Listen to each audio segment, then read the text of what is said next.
Buenas para todos, queridísimos estudiantes, alegrándome una vez más de estar aquí con ustedes para compartir los conocimientos de la estadística 2.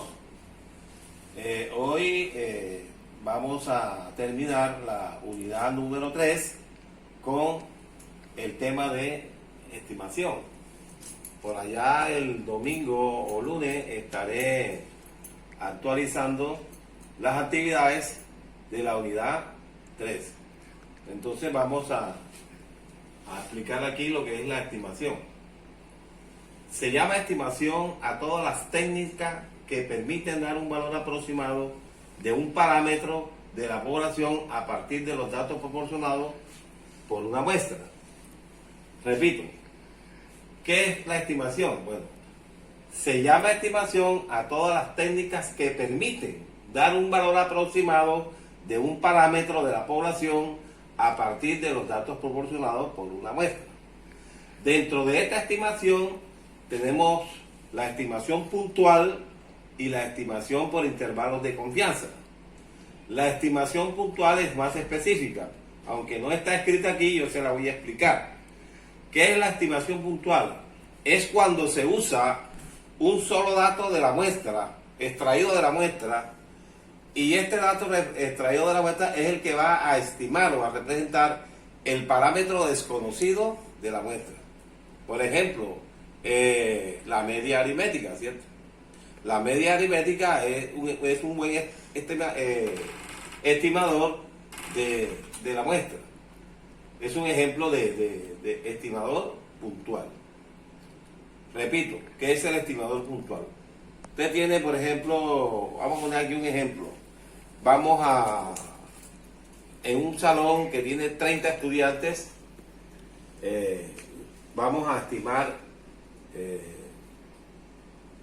la calificación de esos estudiantes en el área de matemáticas, en escala de 0 a 10. Entonces, el estimador puntual ahí viene siendo la muestra, la media aritmética de todo ese conjunto de valores, o sea, de calificaciones. Se suman las 30 notas y se divide entre 30, ¿verdad? Fíjense, al dividir la suma de todas esas notas entre 30, ahí lo que vamos a obtener es la media aritmética. Ese valor es un buen estimador del conjunto de las 30 notas. O sea, es el estimador de la nota de todos los 30 estudiantes. En eso consiste la estimación puntual. Bien, entonces vamos a ver aquí lo que es el estadístico. El estadístico es una función real medible de una muestra. Ahora acá con el ejemplo más adelante vamos a entender bien esto. Ahora vamos únicamente a expresarle de que el estadístico es una función real medible de una muestra. El estimador es un estadístico, o sea, aquí está, estadístico, o sea, una función real medible usado para estimar un parámetro desconocido de la población. En este ejemplo vamos a entender lo que es el estimador y lo que es el estadístico. Dice, supongamos que en un colegio hay 100 alumnos. Un profesor les propone a sus estudiantes intentar estimar cuál es la nota promedio de los alumnos del colegio en la asignatura de matemáticas, ¿verdad? Entonces cada estudiante el profesor le dice que estime el promedio de los 100 alumnos del colegio. Pero como son muchos estudiantes, cada estudiante no va a averiguar por la nota de cada uno de esos 100 estudiantes, porque sería un trabajo bastante dispendioso o largo, porque son 100 estudiantes. El estudiante coge y saca una muestra, por decir algo, una muestra de 10 estudiantes, y le hace el estudio a esos 10 estudiantes con relación a la nota que sacaron.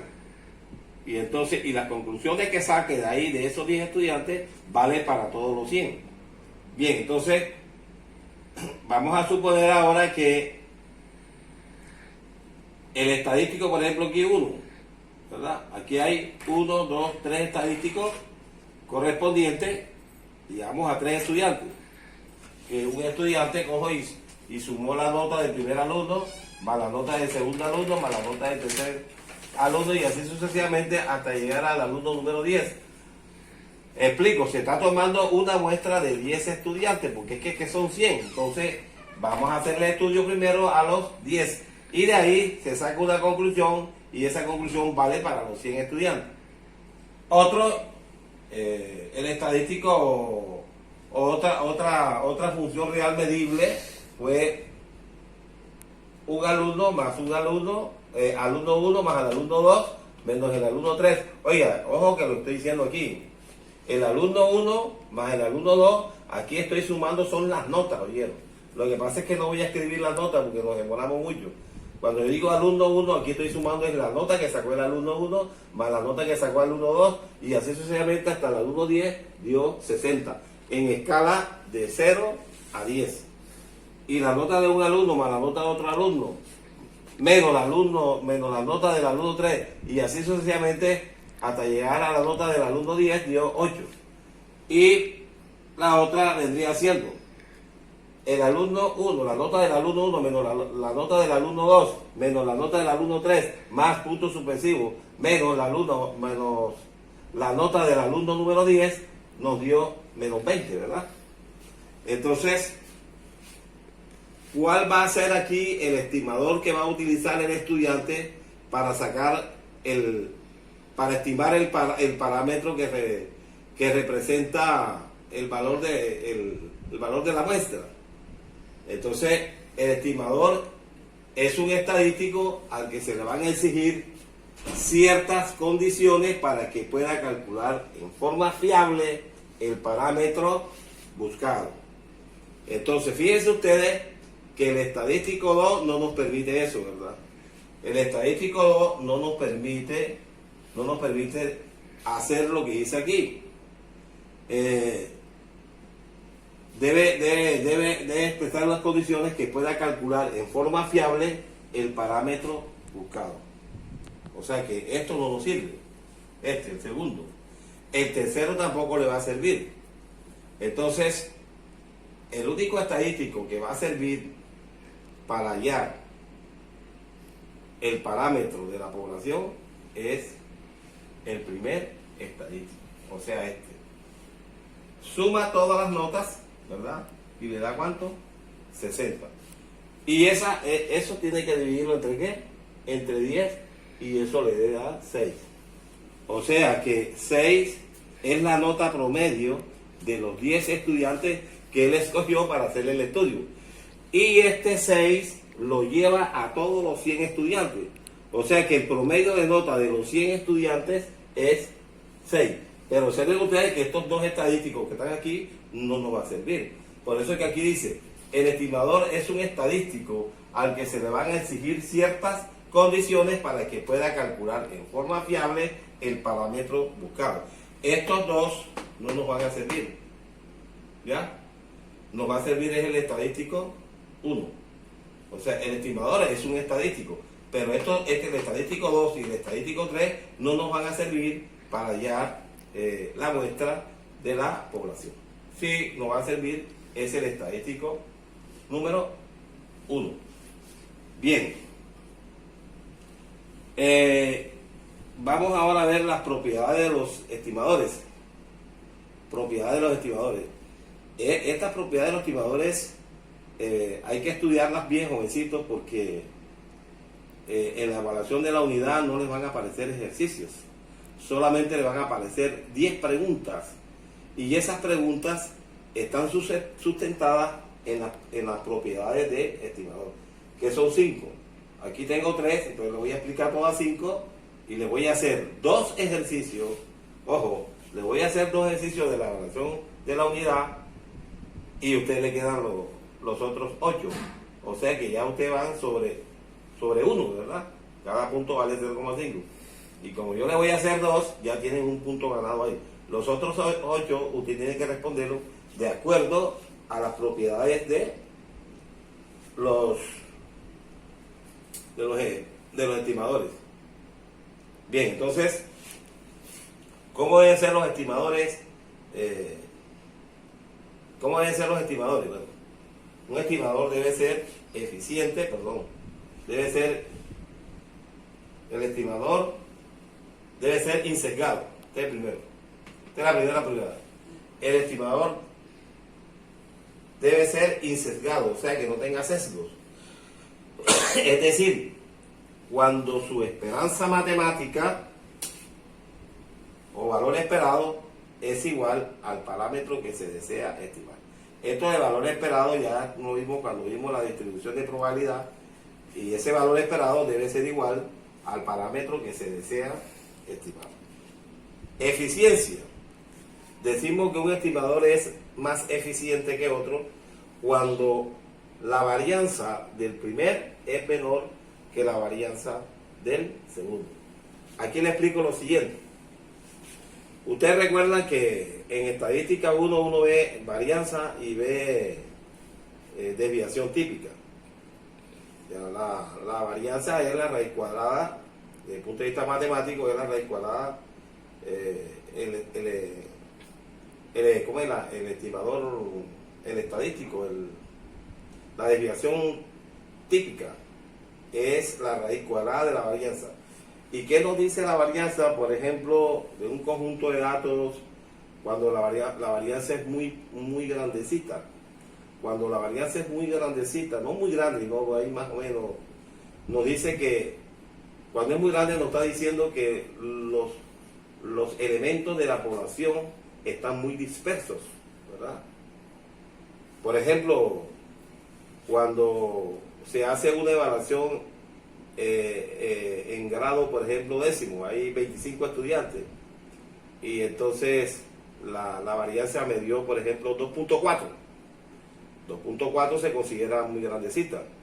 Si la varianza me da 2.4, quiere decir que las calificaciones están dispersas, o sea que uno sacó 2, otro sacó 6, otro sacó 8, otro sacó 3, otro sacó 4, otro sacó 9, otro sacó 8, otro sacó 1, otro sacó 2, otro sacó 3, otro sacó 9. Entonces fíjense ustedes que esos datos están muy dispersos, o sea, están muy separados. Por ejemplo, el 2 con el 8, el 3 con el 9 están muy dispersos. Pero cuando la varianza es pequeñita, por ejemplo que nos dio 0,5, 0,6 o 0,7, quiere decir que las calificaciones están ahí bien ajustaditas.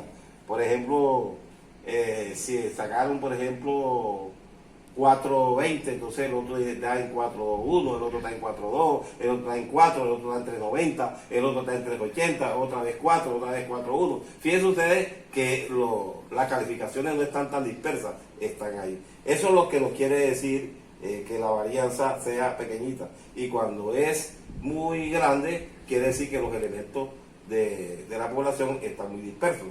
Bien, entonces entendido eso, entonces dice aquí, eficiencia.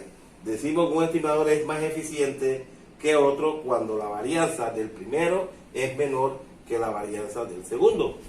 Lógico, si la varianza del primero es menor, quiere decir que los datos están mejor ajustados. Pero si la varianza del primero es mayor que la del segundo, quiere decir que los elementos están más dispersos. Bueno, entonces vamos ahora con la consistencia. Un estimador se dice que es de consistencia, ¿verdad? Si no es posible emplear estimadores de mínima varianza. O sea, usted no necesita decir que la varianza es mínima para decir que los datos están bien ajustados, están bien cerquita, porque el estimador es de eficiencia. Entonces, repetimos, consistencia. Un estimador se dice que es de consistencia si no es posible emplear estimadores de mínima varianza. No es necesario utilizar esto de mínima varianza porque es de consistencia, ¿verdad? Pero un requisito mínimo es que a medida que el tamaño de la muestra aumenta, el valor del estimador se aproxima a su valor del parámetro, ¿ya? Entonces aquí el estimador de consistencia no necesitamos saber si la varianza es mínima o no es mínima, porque es de consistencias. Lo que sí es importante es que cuando aumenta el tamaño de la muestra, entonces el parámetro se aproxima, el estimador se aproxima al valor del parámetro. Bien, ahora vamos a ver otra propiedad de los estimadores, que es el de suficiencia. Se dice que un estimador es suficiente cuando resume toda la información relevante contenida en la muestra, de manera que ningún otro estimador pueda proporcionarnos información adicional sobre el parámetro. Esto está claro ahí, es entendible.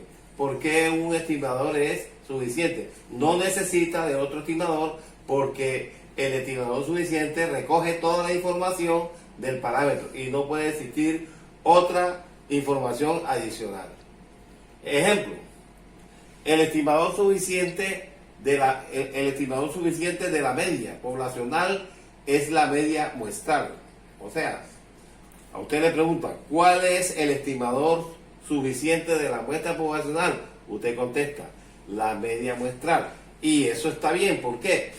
Porque cuando usted va a hallar el promedio de las edades de los alumnos de un salón de clase, usted lo que hace es sumar todas las edades de los muchachos, o por ejemplo, no son 30, vamos a coger una muestra, ¿verdad? La población, vamos a suponer que son 50 estudiantes, y yo voy a coger una muestra de 15 estudiantes. ¿Qué hago yo con esos 15 estudiantes? Le sumo todas las unidades, todas las edades, y la divido entre 15. ¿Y qué estoy obteniendo ahí? Estoy obteniendo la media muestral. Y ese es el estimador suficiente. ¿Por qué? Porque vale también para el estimador de toda la población, que son todos los 50 estudiantes. Por eso se dice aquí en este ejemplo claramente que el estimador suficiente de la media poblacional, o sea, en este caso del ejemplo nuestro, de los 50 estudiantes, es la media de los 15 estudiantes que yo escogí. Bien, eso está claro ahí. Invarianza. Se dice que un estimador es invariante cuando el estimador de la función del parámetro coincide,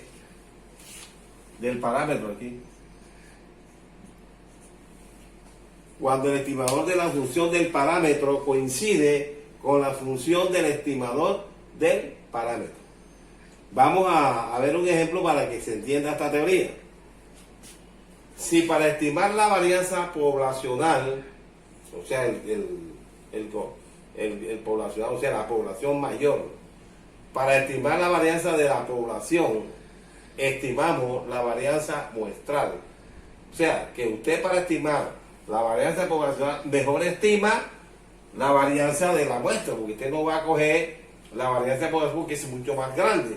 Entonces coge una muestra y ahí haya la varianza de la muestra y estima la varianza de la población, ¿verdad? Ahora, entonces, para estimar la desviación típica de la población, entonces es razonable, es lógico pensar, utilizar la desviación típica de la muestra, ¿verdad? Porque la desviación típica de la muestra nos va a servir para representar también la desviación típica de la población. Eso es lo que nos dice el estimador invariante. Bien, entonces ahora voy a responderle de las 10 preguntas que están ahí en la evaluación de la unidad, le voy a responder 2. Una pregunta dice, ¿es un valor específico de un estadístico? Es un valor específico de un estadístico. Dice aquí, seleccione una. Aquí hay 5. Parámetro, muestra, estimación, estimador y población.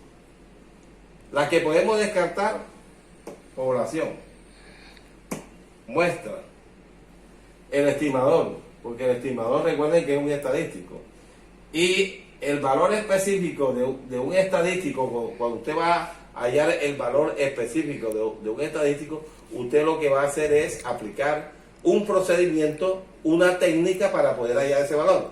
Y recuerde lo que vimos inicialmente, la estimación es una técnica para hallar el valor de un estadístico, de un parámetro. Y entonces la respuesta correcta sería estimación, ¿verdad? Y la otra, podemos hacer 2 tipos de estimaciones